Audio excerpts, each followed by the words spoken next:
Age of Men is over. The time of the Orc has come. All right, hello YouTube, welcome back to the Goblin King YouTube channel, and today's video, we're going to be talking about who is really the big bad of the Third Age. By the thumbnail, you guys probably are going to guess that I'm going to say it's the Witch King. This could be kind of debated because Sauron is the person, like, over the Witch King, but when we look at the actions of this whole entire sequence of the Third Age, the Witch King is really involved in pretty much everything. It's mainly the Witch King that we're seeing, not Sauron. Sauron does, have this big overarching plan, and he is the person pulling all the strings and whatnot. But the Witch King is the person that, he does multiple things during this age, taking down Arnor, which it kind of allows Sauron to be able to win, and taking out kind of the last remnants of the kings of Gondor, just creating all of this disarray is what the Witch King thrives in. And even when we get to the normal war, the Witch King is the one leading the army. So again, that's the kind of premise. But again, before we get into the video, if you guys like to like, subscribe, and comment, please do. It helps the channel grow. If you feel that might like this content as well. So let's think about the three ages, because I am someone that believes there is a big bad, a different one in each of the three ages. Obviously, the first stage, it's Melkor. The second one, it's going to be Sauron. Now, why do I have Sauron as the big bad in the second age and not the third age? So the second age is when we see Sauron's rise to power.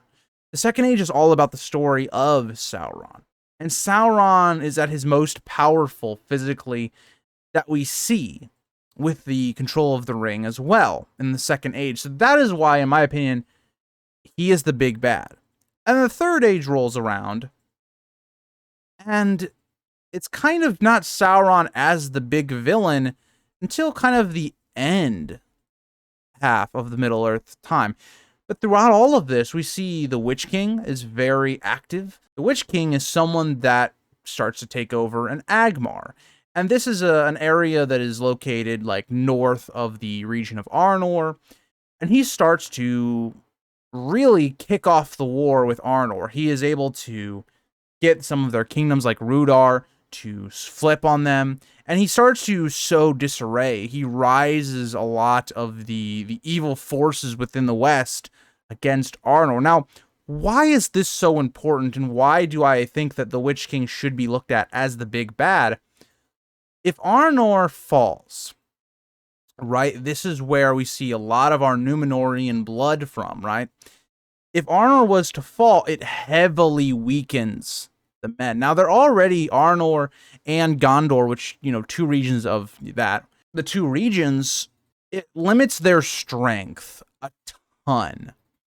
And it makes them even more disconnected. And the thing is, like, when we see, right, that eventually when the Witch King fails, it's not because of Arnor. It's because of a group of elves and men that are able to take him down.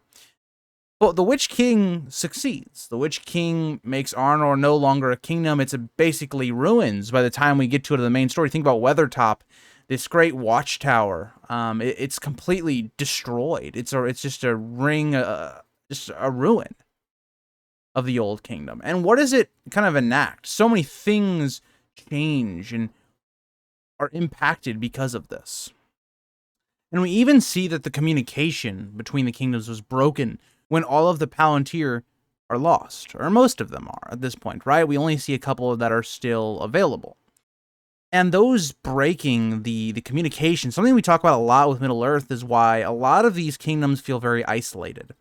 And why does that happen? And this is one of the big reasons. The Witch King being able to take Amansul and later Fornost and a lot of these other places is able to break communication, because eventually these Palantir have to continuously be moved, and eventually they're lost. Or the ones that we still have, Sauron eventually either gets one, for one, and then two, is able to corrupt any of the others that are being used, is basically what ends up happening. So this is a huge one, because it starts to be able to, if you're the Witch King, isolate all of these pockets alongside of Sauron. Like, that was what Sauron wanted. Sauron had begun infesting all the mountains with orcs, making it much more difficult to get through them. But the Witch King isn't done, and yes, he does fail. He doesn't really fail. His mission is achieved. Angmar, yes, it would be nice to hold as a fortress still and be able to sit there. His time is done. This is kind of the the prequel to the rise of Sauron for the second time. Because now the Witch King is needed to help bring back Sauron into his former power. And how does he do this? Well, going back to Minas Morgul and helping take that. And we continue to see how influential the Witch King is as he's able to take Minas Morgul, or Minas Ithil at the time. It is now named Minas Morgul, with its Tower of Sorcery. And even a step further, like I talked about, with the Witch King already, at this point, kind of destroying Arnor and laying waste a lot of the line of the Númenórean kings over there, he then baits King Eänir, I hope I said that right, but it's Eänir, to a duel, basically. He tells him to ride to Minas Morgul with a small escort. None of them are ever heard of again. So again, we see how the Witch King is very cunning as well. And he is someone that is able to completely destroy the line of kings. So what does the Witch King do here? In the span of, a couple 1,000 years, he has completely destroyed the kings of men for Gondor. He has put them in a severely weakened state that Gondor, for a while, will never really recover from. And he has set the stage, because Minas Morgul will now be used as the staging ground for any future invasions on Gondor, as we do see with the Pelennor Fields. And we know that the Witch King is more or less Sauron's most trusted general, as he is the one that leads this force.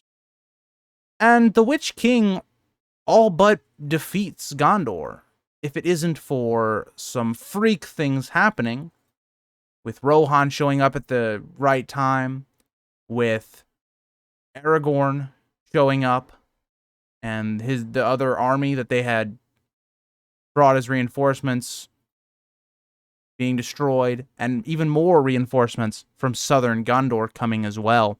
The Witch King also is involved with hunting down the ring, and would have hunted down the ring and brought it back to Sauron if not for some magic done by Gandalf and Elrond. So when you look at all of these things, the Witch King is our main antagonist, or the Nazgul as a whole are our main antagonists throughout really the entire main series, and even leading up to it. Sauron is this figure in the background that's, yes, pulling all of these strings, but he isn't really the main threat when it comes to characters like Saruman and also the Witch King.